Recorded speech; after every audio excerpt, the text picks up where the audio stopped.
I was at the trial in Memphis. I want to show you all quickly, explain to you why that jury of 6 blacks and 6 whites after 3 hours came back and found that white boy guilty of conspiring to kill Dr. Martin Luther King. And they went further than that. They also said there was some co-conspirators, black folks, unnamed, that was involved. I want to show you a little 3-minute clip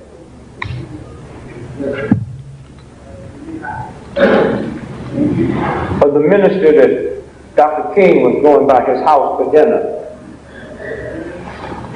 He was due at 7, but they had to move it up because 7 would be a little too dark to shoot somebody. So they moved it to 6 o'clock. 2 years ago at a press conference in Memphis, I get a call. They said, so-and-so is thinking about killing so-and-so, so-and-so. I said, what? They go, he said something at a press conference. I said, put him on the phone. I said, whatever you do, get that film. Because once NBC realized what this brother had slipped and said, we would never get our hands on the film. What you're fixing to see now went into the evidence in the King trial where they brought a wrongful death suit, and I'll explain that to you quickly in a minute. But what you're fixing to witness now is the man who came by to get King to take him to dinner. And 30 years later at a press conference, he slipped because God do baffle your mind sometimes. You look.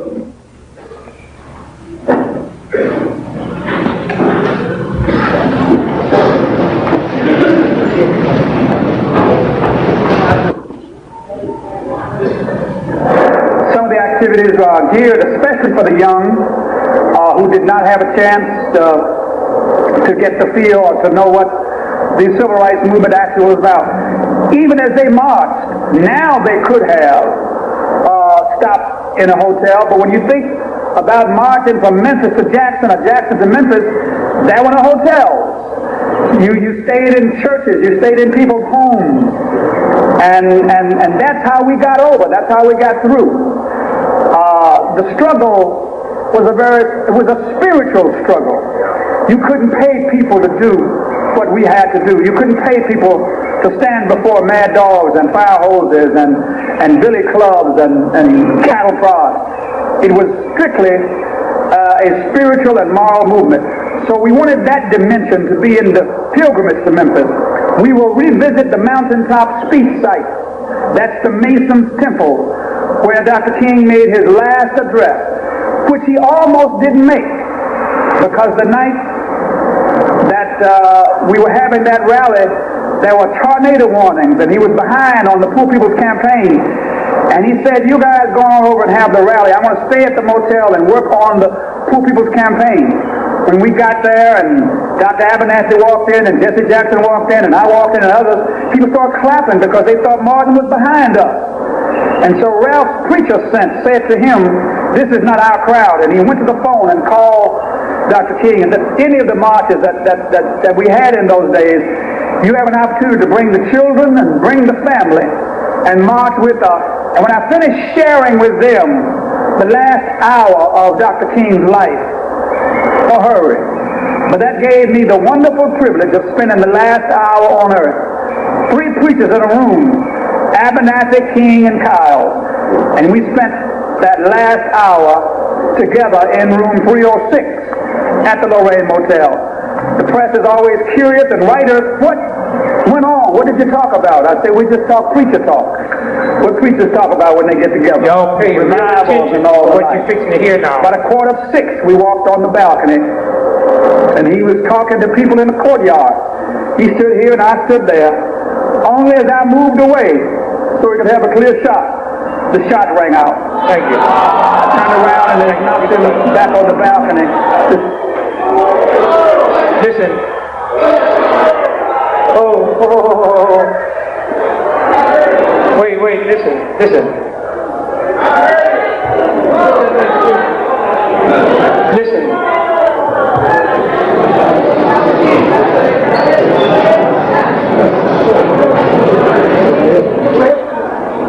30 years later, his brother never realized that he would slip and say that. Do you know what happened when you sit in a jury room about a conspiracy and this piece of film is introduced?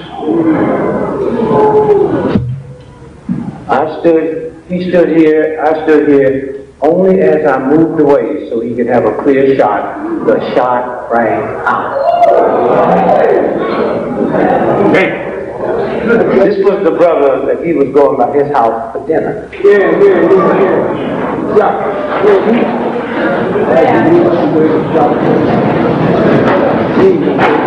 Now, to my brother Matty, you will have a copy of this tape. I'll get it back to you. And what you should do is make copies. See to it, because this is a very valuable. And y'all need to send this tape to people all over this country.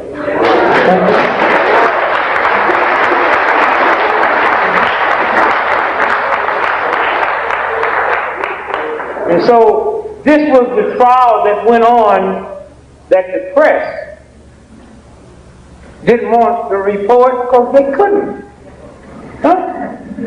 They couldn't. And so we have to stop getting mad and upset because the same system that's killing us refused to tell us the truth. You have to use your own God-given intelligence. If we was all over in Germany today walking down the street and we see this big old building and it's named after Adolf Hitler, you don't have to be too smart to realize something evil is going on inside that building. Well, how come you don't understand that when you walk down in Washington, D.C. and see that big old brand new FBI building named after J. Edgar Hoover? How come we don't know something evil is going on inside that building? Let me briefly tell you some of the things that you heard. The trial should have lasted a day and a half. It lasted 30 days. The black press in Memphis didn't even show up.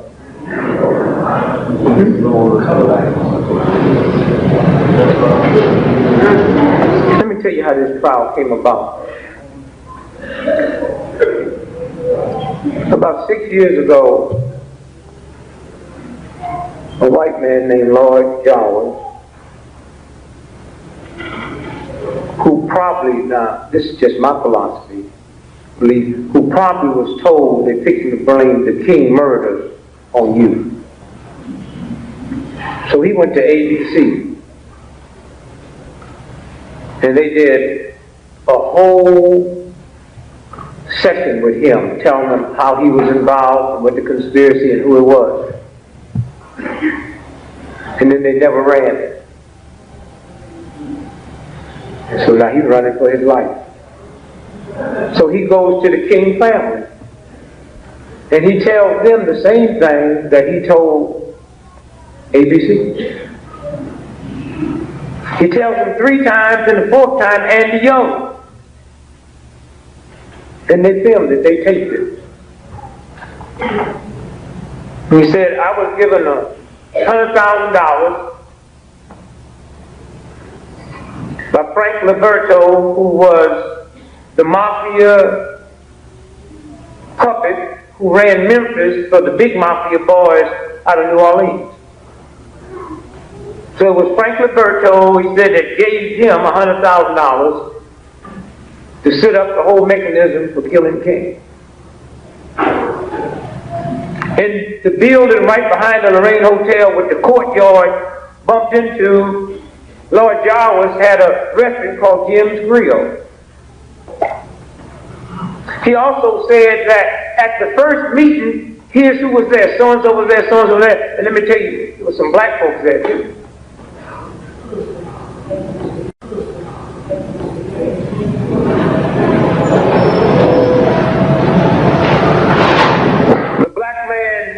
very famous picture that was leaning over Martin Luther King, Merle McClellan. He was there at the first meeting. We didn't know at the time his job was to do two things. One was to point everybody in the wrong direction. It was him that pointed and said the shots came from there. Not only was he an undercover cop, he was so undercover that his paycheck didn't even come from the Memphis Police Department, came from the utility company. And now tonight, as we sit here, he's a CIA agent. His other job was to infiltrate a little group of little juvenile thugs. They call themselves the Invaders. And y'all got to be careful about what y'all join just because they're yelling and screaming about whitey. Y'all got to be careful about what kind of evil, nasty black folks you get around that want to go blow up something and then wonder why you get arrested on your way there.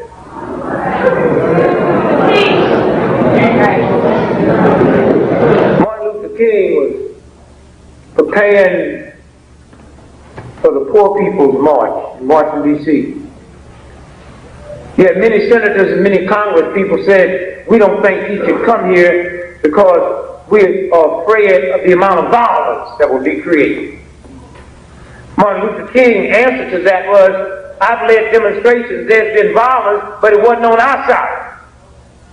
It was people attacking us. Now, if I'm going to be blamed for that, then there's something wrong. So they decided that they would create a violent situation. And Merle McClellan, the undercover Memphis cop, had also infiltrated the Invaders, and it was when King came in for one day to lead that march. One day. To lead that march. One day. And it was their job to see to it that it broke into a ride so King could no longer say that I've never led a march and led to a ride. And that was to force him to come back for a second march so they could kill him. And so, all at once, the King family decides to sue Lord Charles on a wrongful death suit. Not that they wanted any money, so the first time the truth could be validated and documented. So there's a lot of people upset about the Truth and Reconciliation Committee in South Africa, but 100 years from now, because of that, 100 years from now, nobody has to say, let me tell you what those black folks say they did to them. They can't say that now because white folks came and testified under oath that this is what we did. Because of this trial, no longer will anybody be able to say these conspirators alleged this to have happened. It's documented under oath. They subpoenaed the captain who was over the fire station, which was across the street, firehouse number 2 from the Lorraine Hotel. 34 years later, he's 34 years older, 7 years old, fat, and ready to die, wanting to find Jesus. So he came and raised his hand and told the truth. Would you give your name? Yes. How old are you? What's your occupation? I'm retired. What was it before you retired? The Memphis Fine. What was your top rank? Battalion commander. Where were you on April the 4th, 1968 when Martin Luther King was shot? Said I was in charge of the fire station across the street from the Lorraine Hotel. Did you notice anything different that day? Yeah, early that morning some people came and introduced themselves as Army intelligence. Said they'd like to go up on the roof and put King under surveillance. What'd you do? I led them up to the roof. What did they have with them? They had large containers, small containers. What do you think was in the containers? I don't know. What do you think? Well, it could have been stuff to take motion pictures, still pictures. Could the containers held high paparazzi? Yes, they could have. And then what happened? Well, later that day when the shot rang out, they were still on the roof. So we know that the United States government not only had pictures of Martin Luther King being killed, they also have pictures of the person that did it.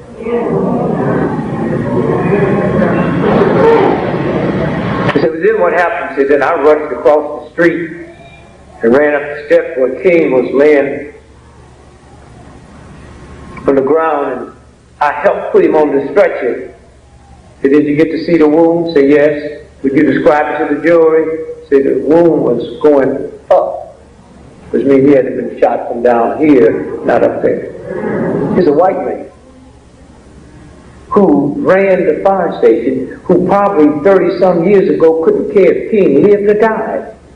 He's a white man sitting there saying to 6 blacks and 6 white jury that yes, I saw the wound and the wound went this way. And the next one that testified that he interviewed people from military intelligence, the 111, the 209. The 209 is so vicious, they were scared of CIA. And the 184, that's the sniper team, that's the Rangers. When they had to admit they was there, they say, well, we was there as a backup, and that leads you to believe they was talking about the backup in case the security broke down. They was there to back up in case that hit didn't hit, they were supposed to take him out. That's what the jury heard. Lord Jawa's defense was real heavy. There was so much overwhelming evidence that there was a conspiracy. His defense was, yes, I was part of a conspiracy. I just didn't know the person that I was supposed to have killed was Martin Luther King. And what made that so beautiful, it meant that they couldn't object to none of the stuff that was going because they wanted everybody to know what we knew, that it was a conspiracy. He just didn't know it was Dr. King. 70 witnesses they got to hear for us to see that film.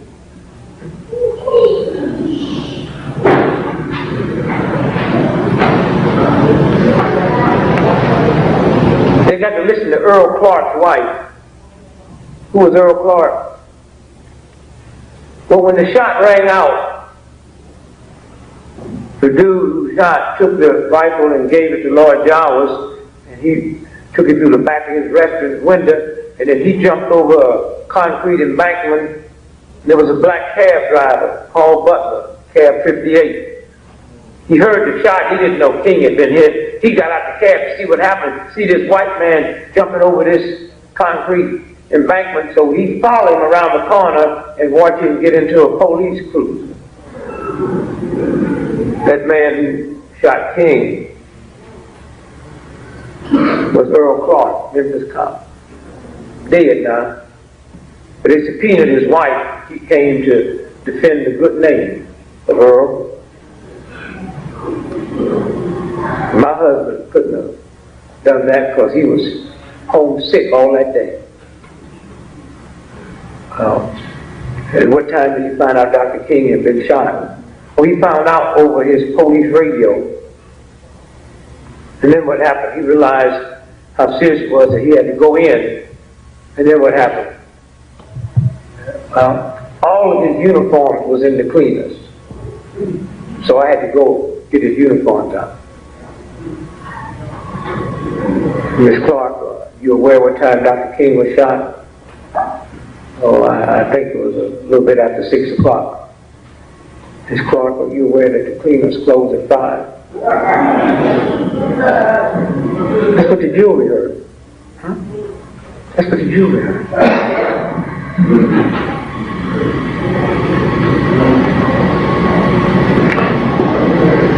There's an FBI agent, by the name of Donald Wilson.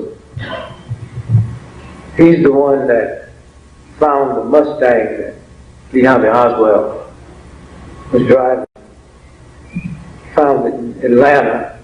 And he found some notes in it But he said the minute he read the notes, he knew it was a conspiracy, but he called one of the numbers, this is 1968, that was on the number, and it ended up going to a nightclub in Dallas that Jack Ruby used to own, and Jack Ruby is the one who killed Lee Harvey Oswald, who was arrested for killing Kennedy. He said he got so scared he never turned it in, because he thought if he turned it in and they know he looked at that, they would kill him. This is the FBI. And this is who we have to deal with every day. Those of us out here in the movement have to deal with folks who are a white FBI agent said, I didn't turn the stuff in because they'd have turned it in, they probably would have killed me.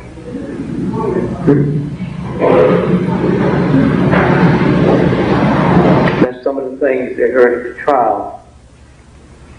Just to set the record straight, James Earl Ray never confessed to killing King. He pleaded guilty. There's a difference. If a cop grabbed me and said, I'll kill all your granddaughters if you don't say you took that purse, plead guilty. A confession means you have to know some of the intricate details that nobody else knows but the police who was there investigating and the person that did it. He never confessed. This document went into the records.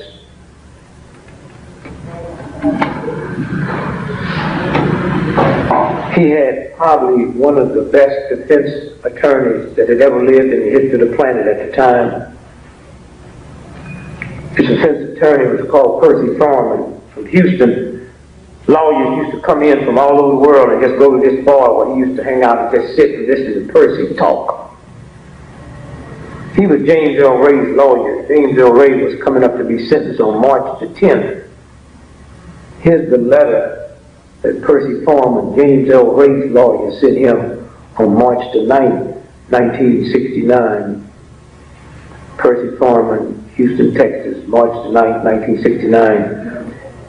Mr. James Earl Ray, Shelby County Jail, Memphis, Tennessee. Dear James Earl, you have asked that I advance to your brother Ray, Jerry Ray, $500 of the $5,000 referred to in the first $5,000 paid by William Bradford Huey on January the 29th. Mr. Huey advanced an additional $5,000. At that time, I had spent in excess of $9,500 on your case. Since then, I have spent in excess of $4,000 additional. But I am willing to advance Jerry $500 and add that to the $165,000 mentioned in my other letter to you today. In other words, I would receive the first $165,500, but I would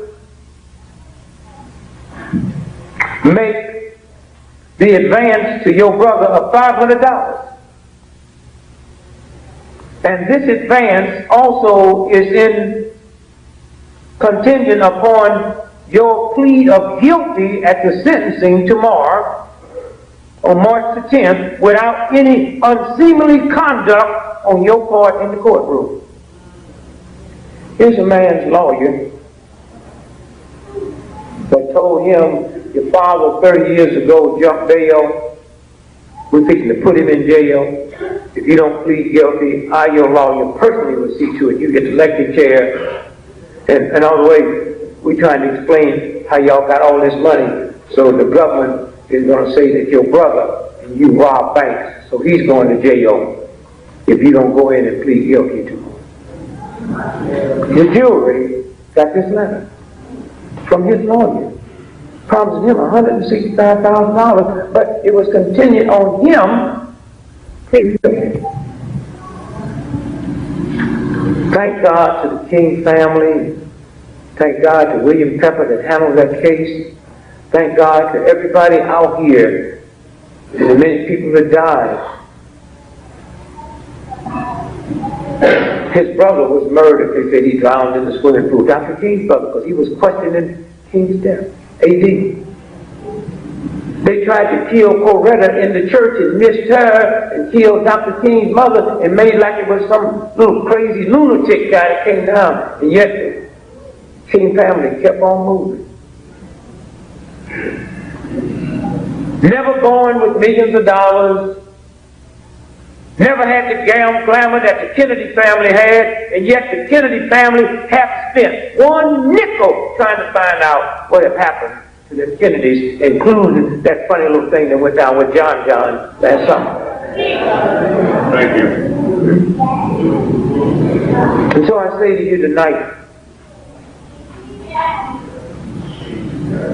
make no doubt about it, we are in one of the most evil, nasty, vicious, insane, ungodly, unethical systems that's ever existed in the history of the planet.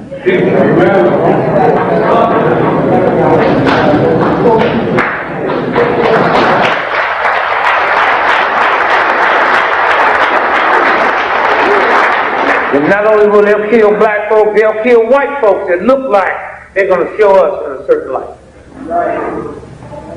How many of y'all in here saw the movie The Green Mile?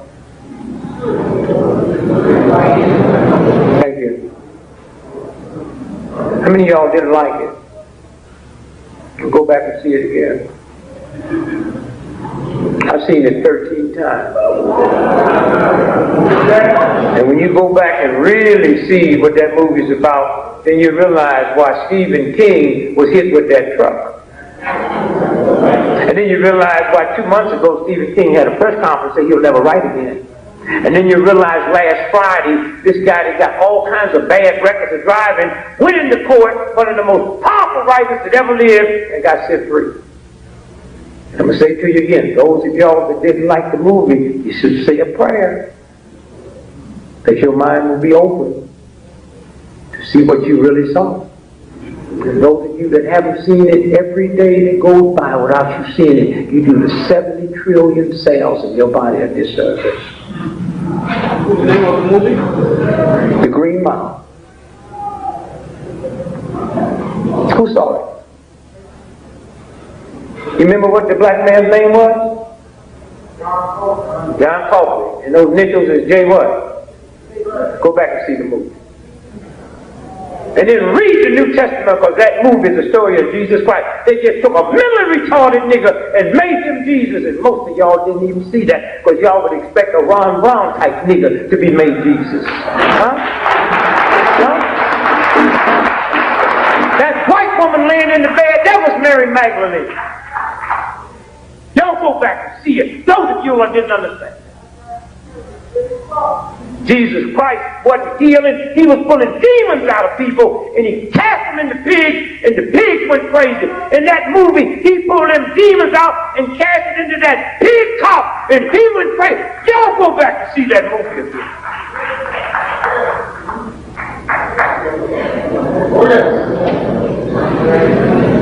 In the Bible, when Jesus was put on the cross, he was hung between two thieves. That was the two guys that got executed ahead of him. Yeah. And the one thief said, when you go to heaven, will you remember me? That was the Indian brother that said to Tom Hanks, if I repent now, will I be good? Y'all need to go back and y'all need to start breaking code. But y'all can go, y'all like Matrix. Everything I do, like Matrix. Because they showed a black woman and a black man that had the finest mind in the history of the planet. But the white boy was the savior. Huh? I ain't met a black person that didn't like it. How can you like that filth? And here a white man sit and took a memory retarded nigger and made him Jesus Christ. And because of that, they tried to kill him.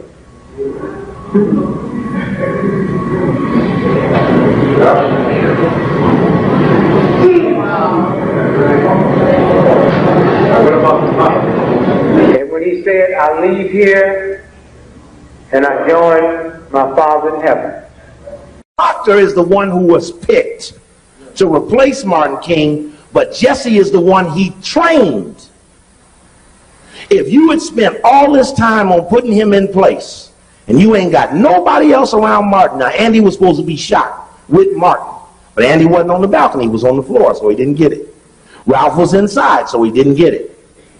Key point, if you spend all that time, and Martin's about to say you are an agent, do you understand that you got to press go on the assassination? Because now Martin is so continuously condemning you, you got wiretaps everywhere. And we know what he said about Jesse in front of everybody, but who knows what he said when it was just him and Ralph?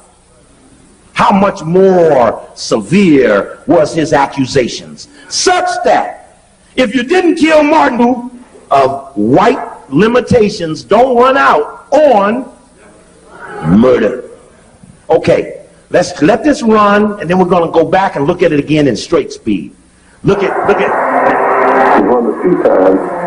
Right, look at Jesse. Martin still won't acknowledge him. Usually says the speech he was covered. Yes, go back. Now I ask you, when you look at it, is that Jesus or Judas? Jesus or Judas?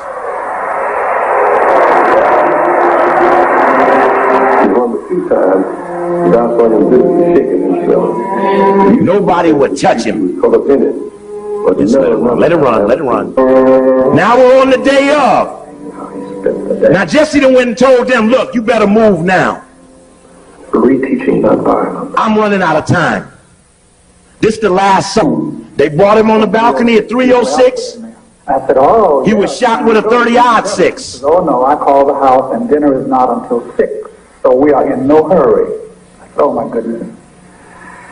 But by doing that, it gave me the wonderful privilege of spending the last hour of his life in room 306. He and Ralph Abernathy and myself. Then he and I went on the balcony. Ralph was still inside. And he was greeting people he had not seen. I was in the parking lot, and we were suggesting that it was cool, and maybe he ought to go back and take a top coat with him, just in case. I heard him above me. It's my man Hosea. And we had a limousine, architecture limousine, that belonged to us by one of the local funeral homes. And I heard a voice, the guy who was driving the limousine. He said, Dr. King. Dr. King said, yes, so he said, although the car is on, it's chilly. I'll recommend you get your coat. And the last word he said this was, okay, George, better get my coat. And I was like, Stop. Oh, stop. Go back. Key point. Let's go back. There's the maid right there we were looking for. There's the cart. Oh.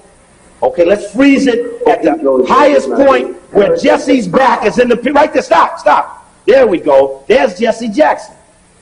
There's the maid. There's the cart. There's the white boy, Lau, Laue, head of the community strike, a member of the Community Relations Service of the Justice Department, which spies on racial tension. His boss was Roger Wilkins, the nephew of Roy Wilkins.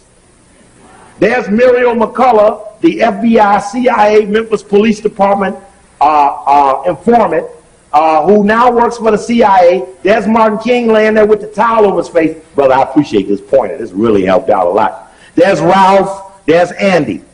Now, why is Jesse running up this way when everybody else came up that stairway and went that way? Because he had to make sure that room 316 and 317 didn't have no remnant of invader running out of it. Remember, he had that could have been the invaders running down that ramp right there. And when those people start that phony pointing, maybe the invaders might have went, no, down there. You understand? Because the invaders had what? Okay. Now, there's the maid. There's the cart. You see that cart? There are the wheels. You understand? At 6 o'clock, you ain't changing no beds and no motel? Check. Okay, let's let it run. There's a good shot of McCullough. There's Martin with the towel over his face. There's Martin again. I looked up and didn't see him on the balcony, except that I saw his shoes sticking out the end of the balcony. All of the police instead of going to where the shot came from, they were all coming to see what happened. So the picture on the balcony was us trying to say it came from over there. Stop. Stop. There we go. That's good.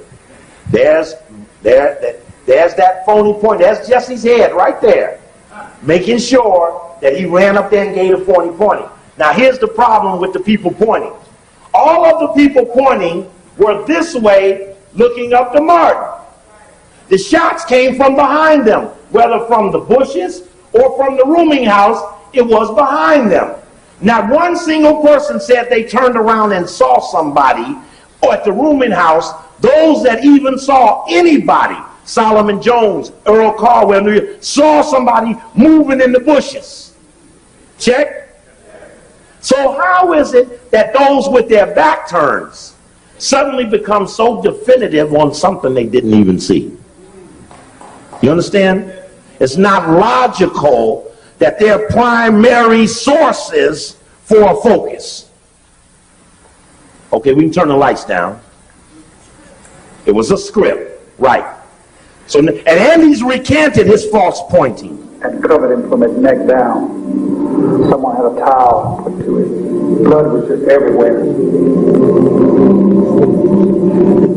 I went out in that yard and I started walking. And all Now listen how mad he was. all the hatred in my life, which was a lot of hatred, came up in me. I wanted to reach into the air and take molecules, protons, electrons, and make me a gun and kill me some white people. Because I thought it was like That's my man. And there, as you see, Stop. on the shoulders, Now what's happening? NBC, Meet the Press, the most watched Sunday news program, goes back to this moment that we're out teaching is a point of distrust and evidence of Martin's dislike to Jesse. They go right back to that spot, put him right on Rockefeller's NBC, toss that ball right up and say, Jesse, now when I toss this ball up, I want you to stuff it home. So he puts a circle around Jesse's head and a circle around Martin's head, calls it close, and says, you were one of Martin's closest associates. What did Martin King say to you the night before he died? What's up, Black? Louis Jackson. What did you say to Dr. King at that moment? You recall? Yeah, back it up. Get that sound in there. And Jesse gets to holding his eyes all up funny like in the negotiator. He gets to... Oh, I'm happy tonight. I'm not worried about anything. I'm not fearing any man. My eyes have seen the glory of the Lord.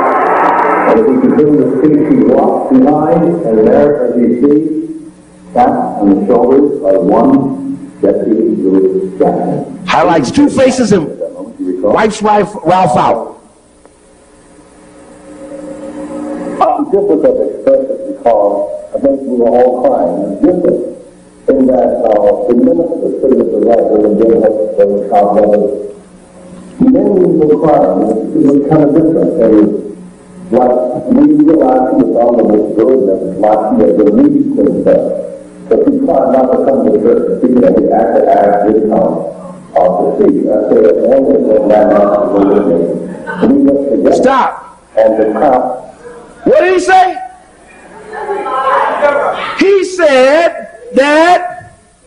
He said, as you know, it was men crying, Ben Hooks and Billy Giles. And as you know, he asked me to make that speech that night. And I said, I'd only make that speech if I can take Ralph with me. Now, here's the point. There would be no need to do no stupid stuff like that unless something else was going on that compelled the need to give him a chance to reconstruct history, to protect his face from the faceless people who got the facts. There would be no need to do this. It just wouldn't be a need. Okay, let's go back. Let's hear it one more time, and then we'll pull that one out. How hard have they tried to maintain and protect one of the people that they know was in on the assassination? And in 1977, this is from the book called The Man to See. It's by Evan Thomas, and it's on Edward Bennett Williams, a white man who used to own the Baltimore Orioles. If you read that book by Spike Lee on the Malcolm X movie, Captain Joseph talks about Elijah Muhammad going to Benny Williams to try to get the men out of jail who were allegedly accused of shooting Malcolm X. So he was known as a real fix-it white man who could fix a case in a minute. Big time white boy. Also chaired the president's Foreign Intelligence Advisory Board. It's like the outside intelligence people on the inside of the government. Even at one point rumored to be deep throat. That's right, yeah, just let it run. That's Posner. Stop. Let's see as we stop that. Oh, let's go back a little bit. Let's show the face of Gerald Posner, the little mop-headed white boy. Right there. Oh, here we go. Turn. Let's go a little slow. Not there. That's the Mason Temple. Stop right there. That boy right there, Gerald Posner. He wrote this book right here, Killing the Dream. He wrote this book, Killing the Dream. And on the back of his book is that picture with Jesse, Martin, and Ralph, with Martin looking real puzzled. Can you see that? Okay. And in his book, Killing the Dream, he tries to help out Billy Kyles. Because in William Pepper's book, Orders to Kill, he says that Kyles is a Memphis Police Department informant. So Posner, he's going to defend Billy Kyles, and he puts this in his book. He says, Mike Webb. He said, Jordan gained the election? He says here, Kyles told, in his book, Orders to Kill, William Pepper raises the strong inference that Kyles might have been an FBI informant. It's degrading and insulting, quote, Kyles says, about the author Pepper's accusations. It casts an aspersion over my 40 years in the civil rights movement.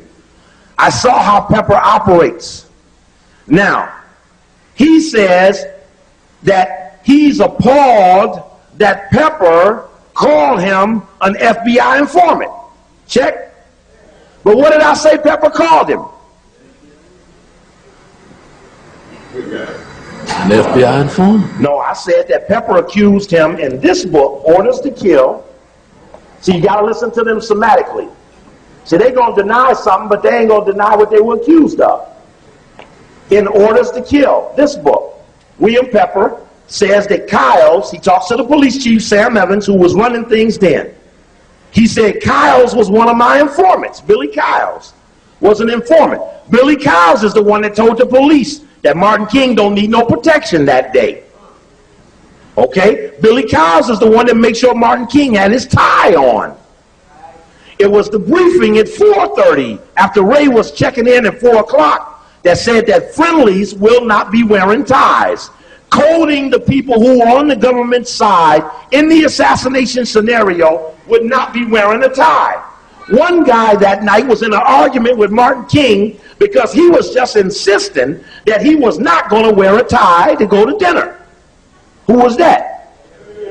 Jesse Jackson. So much so that the argument is what held Martin King on the balcony so the shooting could go down after Kyles stepped away so they could get a better shot. Check. But my point here is that Posner defends Kyles as not being an FBI informant. The only problem was he was accused of being a Memphis Police Department informant. I mean, to me and you, an informant is an informant. But when you're somatically denying something, make sure it matches the accusation. Check.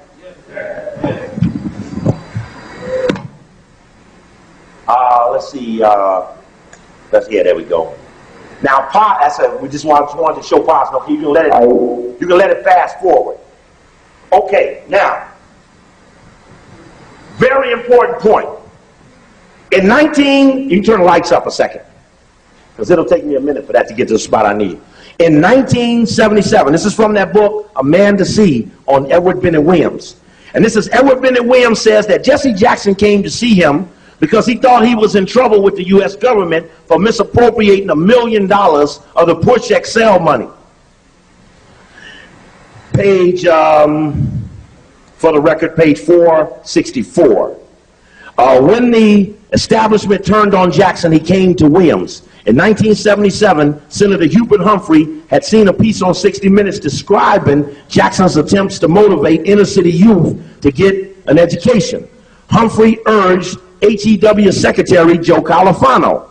Now that's important that he was head of HEW, now Department of Health and Human Services, because Joe Califano worked for the U.S. Army at the time Martin King was assassinated. So he was he was the legal advisor to the Secretary of the U.S. Army, and the Secretary of the U.S. Army was Cyrus Vance. His military attaché was Al Haig, and his legal counsel was Joe Califano.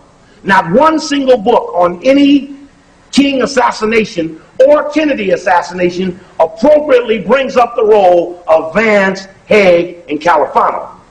So now Califano is on the inside, having been an assassin. Now he's going to help Jesse Jackson, having been an assassin. And Jesse Jackson goes to Califano. It says, Jackson gratefully asked Califano for $25,000 grant. Califano told him he needed, quote, $1 million. Now, how many white people you ever met? You asked them for a quarter and they gave you $100. You ever met a white person do that? So it's strange. Jesse would walk into the government, ask for a $25,000 grant. Califano told him he needed $1 million and then proceeded to give the black leader $6 million. Of the $6 million, he misappropriated $1 million. Now the feds got him for misappropriation of funds. He's $1 million missing. Reagan becomes the president. Jesse gets scared. He asks Edward Bennett Williams to talk to Reagan to cut him a deal on the $1 million. Edward Bennett Williams says, when the federal auditors asked to look at Jackson's books early in the Reagan administration, they found chaos. Jackson's organization, Push XL, see, you saw that other thing said Rainbow Coalition. When Push had to pay back the money, he left the leaned organization, L-I-E-N, lean, like lean on your debt. He left the organization that had a lien on it and went to Washington and set up another organization. When Push paid back the lien, he leaves Washington and sets up Push Rainbow Coalition.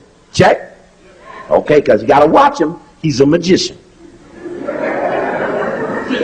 But the white man is his Merlin. Jackson's organization, Push XL, was unable to account for $1 million of the money. The matter was referred to the Justice Department. Jackson came to Williams claiming that he was a victim of a vendetta by the Republicans. The case was dragging on, producing unflattering newspaper stories at a time when Jackson was trying to raise money for his 1988 presidential campaign. And Williams says that when he talked with the Reagan administration, he said quite the contrary. They were not only not trying to arrest Jackson, but had favorable viewpoints of him, so much so that they cut a deal to pay back $550,000 of the misappropriated money at $125,000 a year. And again, as I said earlier, that's when Jesse left Chicago, went to D.C. Just a case in point. The only point to that is no black man would ever be allowed to pay back a misappropriated grant when Abernathy's son just went down for $1,500. Now, I just want to keep that in line. Now, let's go back to something else very critical. Washington Post story. This story is dated July 12, 1999. And the story, which I've now collaborated from the declassified documents that I have, FBI examined private life of King's successor. It says that after King died, the FBI began to investigate Coretta Scott King, Ralph Abernathy, and Andy Young. They emphatically said, we cannot trust these three, and we must do everything we can. They dropped the investigation of Coretta. They then went on to do to Andy and to do to Ralph what they had done to Martin. That was on April 12th that they signed the memo. On April 12th, I'm going to show you Jesse Jackson announcing that every time there's a crucifixion, there's a resurrection. Saying that he is the resurrected man. Okay, what's that other tape you got there, Mr. Brown? Let's put this one in. Okay, let's put that one in and take it backwards a little bit. There's no other tape back there that you have? And that one is still rolling? Okay. Now,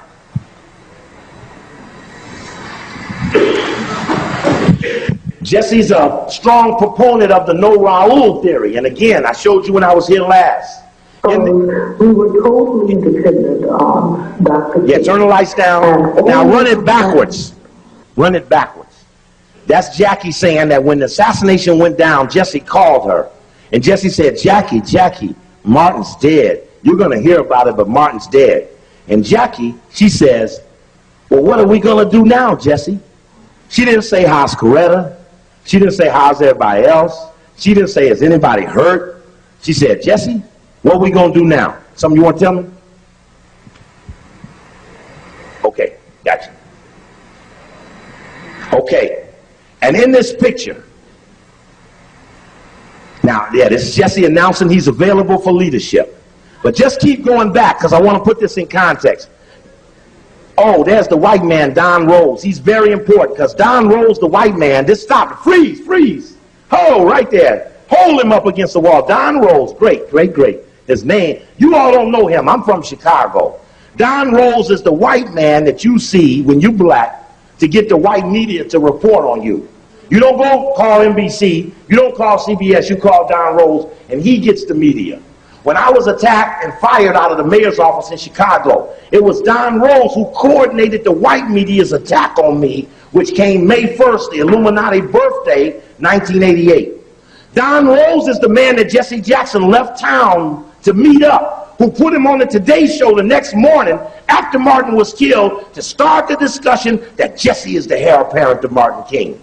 And you'll hear him say, I told Jesse, and we reinforced each other, that Jesse was the likely choice. Well, excuse me, Mr. White Man, are you in the SCLC?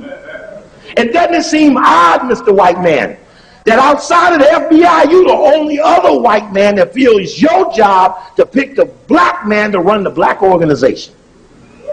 See, it takes a lot of arrogance for me to stand here and say who's going to be head of the next ADL. Lieutenants of Satan. That would be like, well, you ain't even in the group. You can't even vote them in.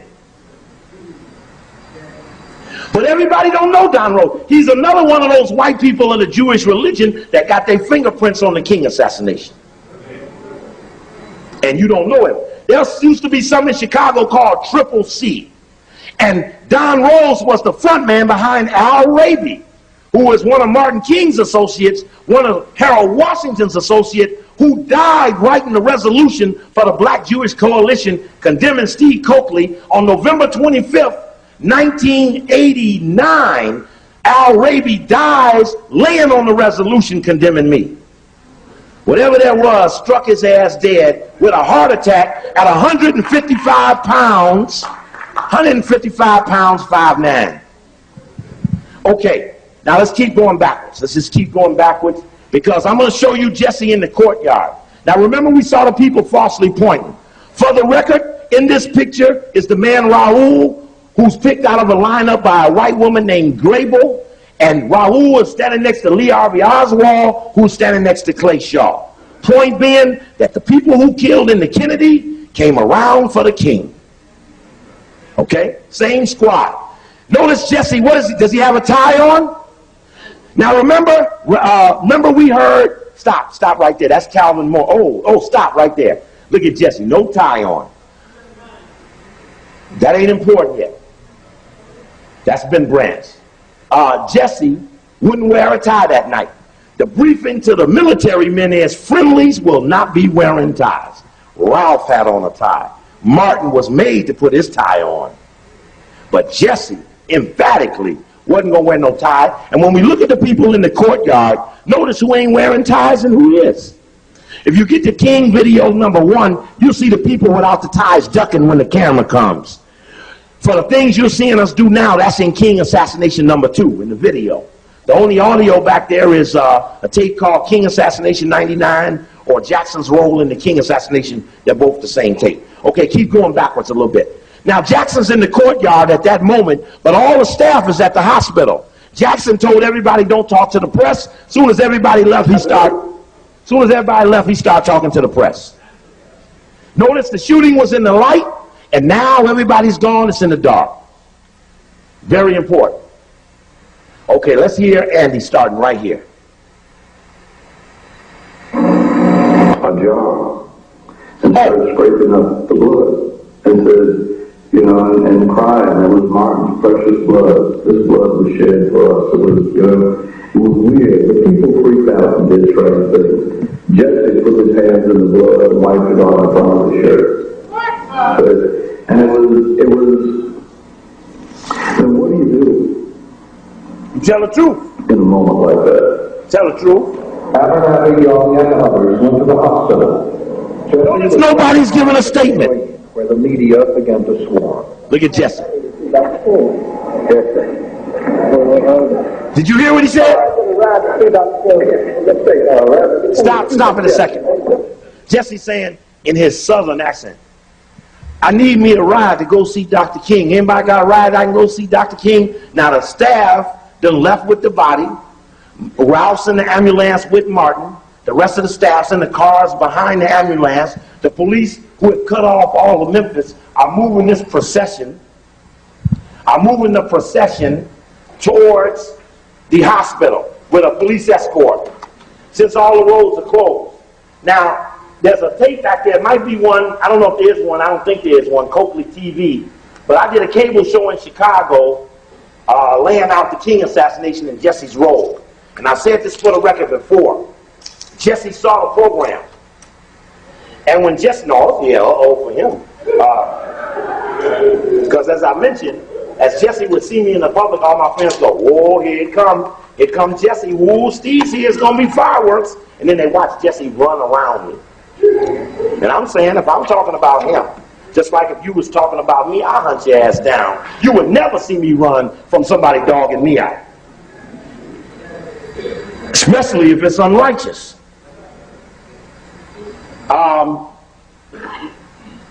Jesse's asking for someone to take him to see Dr. King. Now, he could have rolled with the rest of the staff, but he didn't ride with the rest of the staff because it wasn't but 2 phones coming through the switchboard and out, and the one payphone. Jesse runs to the one payphone, calls his wife, then calls Coretta. So can't nobody get to the phone because Jesse on it. So the staff go, everybody says no talking to the press, they all leave. Jesse sees they all gone, knows he's looking around. Can I get a ride to see Dr. King? You know ain't nobody gonna take him but another staff member. After he says it long enough, ain't nobody to take him. The press says, come on, Jackson, talk to us. Go. That's good. When you tell us what happened, Jesse always senses the moment. And it was that epical moment. And he was there. the black people legal. Our rule, the walk on the floor 500-year legal, has been taken from us by hatred and bigotry. Even as I stand at this hour, I cannot even allow hate to enter my heart at this time, for it was sickness, not meanness, that killed him. Stop. Now let's take that comment. It was sickness, not meanness, that killed him. Versus Hosea saying, I was so mad I could take protons, neutrons, and kill me some white folk. But immediately, like Bevel, Jackson then forgave people he don't even know who they are.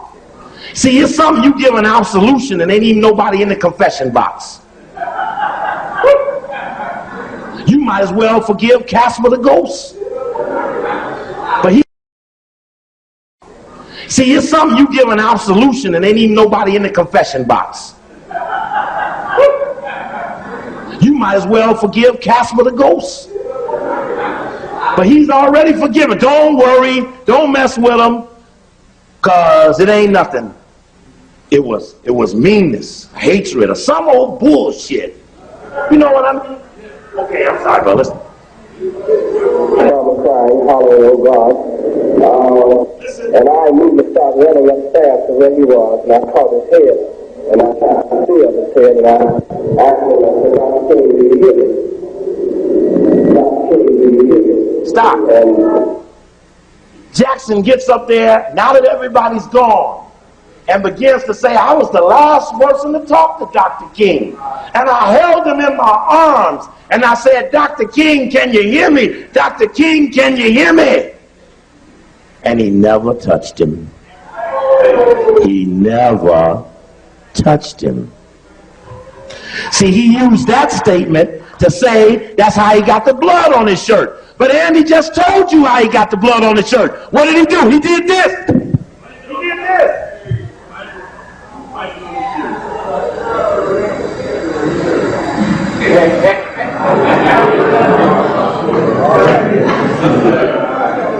You catch that? Yes, sir.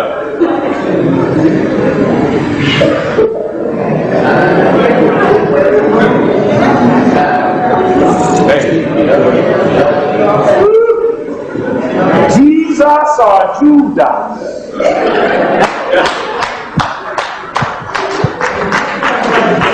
Okay, so now Ralph Abernathy was the only person to hold Martin, just to be clear. And Ralph held him from the moment of the balcony till they put him on the stretcher. Ralph was the only one in the ambulance. Ralph was the only one in the operating room. Ralph was the only one at the autopsy.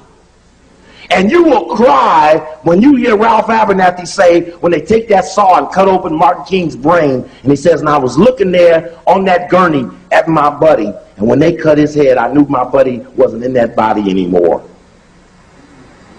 And on that last speech, Martin King, before he makes that, I've been to the seen the glory to come of the Lord, he turns to Ralph Abernathy and he tells the audience, I want you to know something here tonight, that my best buddy in the whole wide world is Ralph Abernathy. And why did he have the need to tell everyone who he loved as his friend unless he felt someone trying to falsely plant themselves as that person?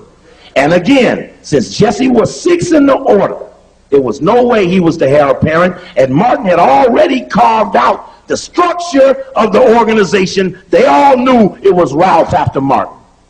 Al Sampson could come up here and tell you how many times Martin ingrained. No, don't do it. Let's go here, because we're running out of time, and I'd rather have you see this than hear me. to hold his head. By that time, Dr. While the rest of King's aide huddled through the night at the motel, Jackson rushed back to Chicago, where rage was already sweeping the city. Stop. The cable show I do in Chicago, I'm straight up down, seeing all over Chicago. Jesse watches the show. But in the show, I mentioned Al Sharpton inspired me.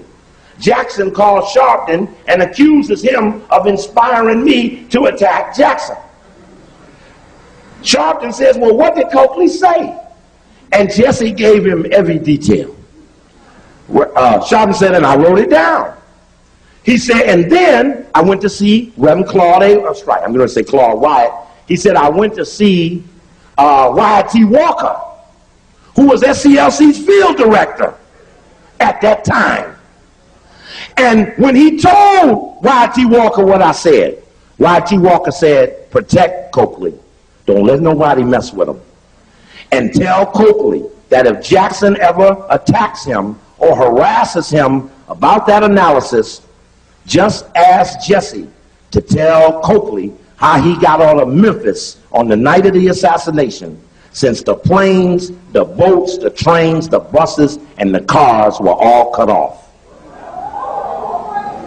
When I mentioned that to Dick Gregory right before he came here a couple of weeks ago, Dick said, well, you know what happened, don't you? The FBI called the airport and let one plane out. One plane that had one Negro man on it, who got away from the other saying he was sick. Jesse says, well, you know, when they had the investigation, they never talked to me. Nigga, you left. You wasn't there. And that's when Don Rose says, and Jesse and I began to plan his resurrection. Then you're going to see Jesse at April 12th say, I'm ready for leadership now. And only 4 days after that, the FBI set up the plan to attack Ralph Abernathy and Andy Young and Coretta Scott King with no plan whatsoever to attack Jackson, who's far faster, whose future was far higher than those donkeys and those mules. That thoroughbred would have been the one to stop unless he was yours. Okay, let's go.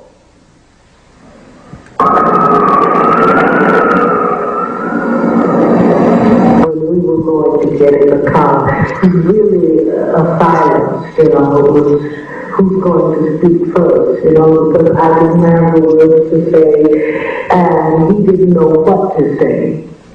And when he came home, he got in the bed with his shoes on and the shirt. And he just laid in the bed. And I think that in public, Jackson had an altogether different demeanor. It was as if he could see his destiny opening up before him at last, and he rushed toward it. 14 hours after the shooting, he appeared on the Today Show. Later that day, while listening to the solemn tribute at the Chicago City Council's memorial service, Jackson tapped Mayor Daley on the shoulder and asked to speak. Pointing to his shirt, Jackson said, "This blood is on the chest and hands of those who would not have welcomed King here yesterday." Then he called for calm in the city and end to the riot. Meanwhile, at Jackson's directive, a movement publicist was booking interviews on Chicago TV shows. They were falling all over themselves to get Jesse, particularly St. Aaron's Award got out later that morning when Jesse had returned to Chicago and was wearing clothes stained with Dr. King's blood and was appearing before the city council and so forth. Don Rose accompanied Jackson to the tapings, the two men riding from studio to studio in the back seat of a car. He was thinking very clearly, thinking ahead, thinking of, frankly, his own career, the future of the movement, and his role in it. And we were both reinforcing each other with the view that Jesse was a very logical successor to Dr. King. But I think if you're so alive, I ask them what to do. Well, sir, I am available now. I'm going to get every time that is the true thing in right and righteousness, that in every universal that is a resurrection. That is the King thieves, long resentful of Jackson, saw his behavior as brazen opportunism. They were already angry that he had spoken to the press in the hours after the assassination, and furious that he had so dramatically inflated his own part in the story of King's final moments. A lot of those resentments that had been buried in the movement, and that allowed us to work alongside each other, but never got expressed in the emotion and frustration of Martin's assassination. Now watch Jesse walking in front of her. Jesse's walking in front of her at her own funeral. Look at him walking in front of her, and watch him turn around and look at her, and she turns her head. Their story went. King had watch this. Jackson, told him to go do his own thing. Look, she sees him looking, turns her head. He turns back, she turns back. That'll be in the tape. You can slow it down and look at it. Cut. He remembers King. Stop. Now watch this. Watch this. This is Pepper's book. Let's turn the lights on real quick. Now we're running down on time. I got to talk real fast. Page 246 of Pepper's book. In 1968, Ernestine Campbell and her husband owned the Trumpet Hotel, which abutted the Lorraine. No one has ever talked to her or asked her about what she saw on the fateful afternoon. Ernestine says she left the hotel and started home just before 6 p.m. Driving her gold bronze Cadillac up Butler and turning right on Mulberry, as she passed the Lorraine driveway on Butler, she saw Dr. King standing on the balcony. She didn't hear anything because she had the car windows up and the radio was on. As she turned